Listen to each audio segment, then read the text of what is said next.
थोड़ा बात ये है, आज का वीडियो आपका एग्ज़ाम जो अभी स्टार्ट हो गया है मिनिस्ट्रियल का, आइसोलेटेड कैटेगरी का, तो मान के चलिए NTPC exam, group D exam सब होगा।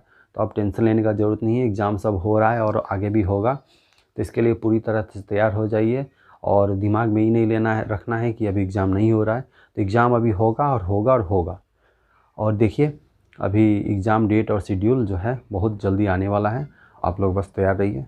2-3 दिन से वीडियो, 3 दिन हो गया वीडियो नहीं आ रहा है, उसके लिए सॉरी। तो आज फाइनली कुछ कारणों से नहीं आ रहा था।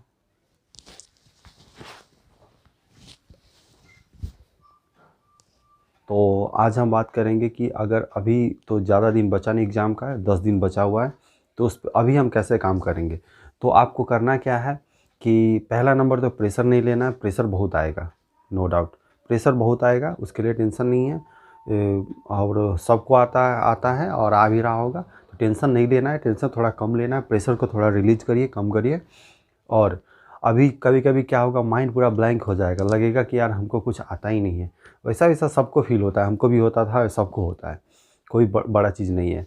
अभी आपको क्या करना है कि अभी जो है मेनली आपको सब कुछ जो इधर उधर जो होंगे, अभी सब कुछ छोड़ छाड़ के आपको सेल्फ प्रैक्टिस करना है, अपने से प्रैक्टिस करना है। और कभी कभी अगर टेस्ट होता है कहीं पे, अगर कोचिंग में हो रहा है या फिर कहीं हो रहा है तो जाइए। ऐसे अगर फालतू में भी कहीं जाने का ज़रूरत नहीं है। अभी आराम से सेल्फ, जिनका जिनका एग्ज़ाम है उनके लिए बोल रहे हैं, वो सिर्फ अपना पढ़ाई पे फोकस करें, अपना रूम पे बैठ के अपना सेल्फ स्टडी पे ज़्यादा ध्यान दें।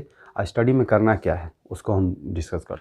तो पहला काम ये करना है कि आपको पर डे कम से कम 2 मॉक टेस्ट, एक मॉक टेस्ट सुबह में, एक मॉक टेस्ट शाम में। मतलब सुबह एक मॉक टेस्ट लगाइए करीब, मान के चलिए कि 9 बजे, ठीक है, 9 बजे लगाइए, 9 से 10:30 उसका एनालिसिस करिए। उसके बाद सेकंड मॉक टेस्ट लगाइए शाम में 6 बजे, फिर उसका एनालिसिस करिए। और एक काम करना है, इसको एनालिसिस एकदम बढ़िया से करना है एकदम। अगर मौका मिले तो आप ग्रुप में करिए, 2-4 लड़कों के साथ, मतलब 2-4, मतलब आप मान लीजिए ग्रुप में हैं तो करिए, ज़्यादा अच्छा रहेगा। और डिस्कशन साथ में करिए, एक एक क्वेश्चन का डिस्कशन करिए। हो सकता है आपका ओपिनियन जो क्वेश्चन के ऊपर हो किसी और का अलग हो।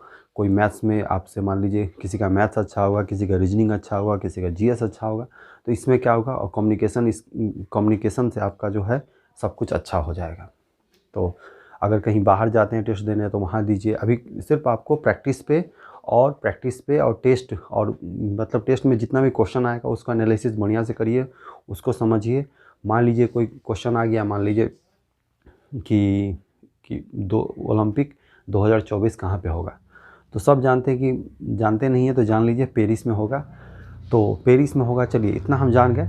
अब हमको करना क्या है कि ओलंपिक से जुड़ा हुआ जितना भी चीज़ है हमको सब एक बार रिवाइंड कर लेना। जैसे ओलंपिक का स्टार्ट कब हुआ, 89-86 में।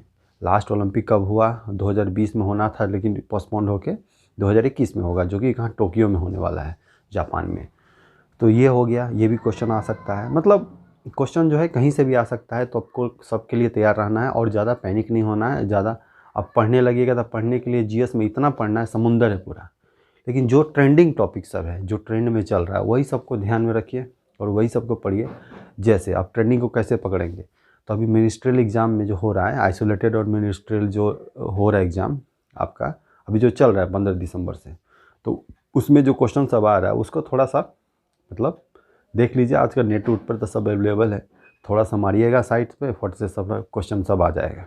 नहीं तो यूट्यूब में बहुत सारा चैनल सब अपना क्वेश्चन का एनालिसिस कर करके दिखा रहे हैं, तो उनको देखिए, उनको पढ़िए। और थोड़ा सा करंट अफेयर्स पे ध्यान दीजिएगा। अभी अभी मान लीजिए कोई पिछला चीज़ सब देखिएगा बढ़िया से, और उस पर, उससे रिलेटेड जितना भी टॉपिक होगा उसको पढ़िए, अच्छा से पढ़िए। मतलब टेंशन नहीं लेना है, एकदम पैनिक नहीं होना। सिलेक्शन अगर आप पढ़ रहे होंगे, अच्छा से पढ़ रहे होंगे, सिलेक्शन एकदम निश्चिंत होगा। अब देखिए, अब मान के चलिए अगर आपका प्रैक्टिस होगा तो इससे क्या फ़ायदा होगा। अगर आपका प्रैक्टिस, मान लीजिए आप प्रैक्टिस अच्छा से कर रहे हैं, तो देखिए क्या होगा।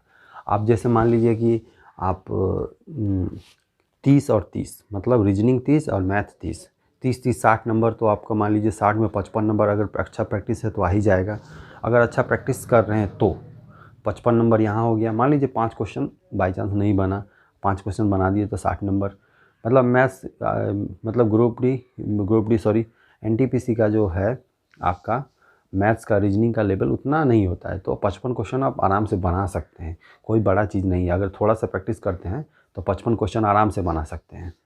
कई लोग तो 60 में 60 भी बना देते हैं। तो आपको करना क्या, 60 इधर हो गया, उधर 40 में से अगर 20 क्वेश्चन भी आप बना लेते हैं तो 75 नंबर तो ऐसे ही आ गया, तो आपका सिलेक्शन हो गया। तो आपको सिर्फ अभी प्रैक्टिस पे ध्यान देना है, ज़्यादा एकदम इधर उधर नहीं करना, आराम से अभी लग जाइए पूरा इस तरह से। और अभी 10 दिन बचा हुआ है, एग्ज़ाम डेट भी किसी दिन भी आ सकता है। अभी जो अफवाह उड़ा हुआ एग्ज़ाम डेट आ गया, एग्ज़ाम सिटी आ गया, तो ये सब अफवाह पे नहीं जाए। अभी जैसे एग्ज़ाम डेट आएगा, कुछ भी अनाउंस होगा, एग्ज़ाम डेट और सिटी का अनाउंसमेंट होगा, तो हम जैसे वैसे वीडियो अपलोड कर देंगे। अभी जो मिनिस्ट्रियल और आइसोलेटेड का एग्ज़ाम हो रहा है उस पर ध्यान दीजिए। और मॉक टेस्ट जो है उसे एकदम लगाइए, पर डे कम से कम 2, अभी पर डे 2 लगाना है आपको मॉक टेस्ट।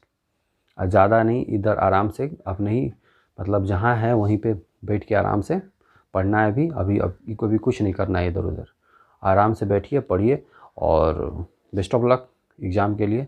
और देखिए कब तक एग्ज़ाम का सिटी और डेट जैसे अनाउंस होगा, आप लोग कमेंट करके बताइएगा कहाँ कहाँ आप लोग का सेंटर दिया है और कहाँ कहाँ दिया है, कौन कौन डेट में दिया है।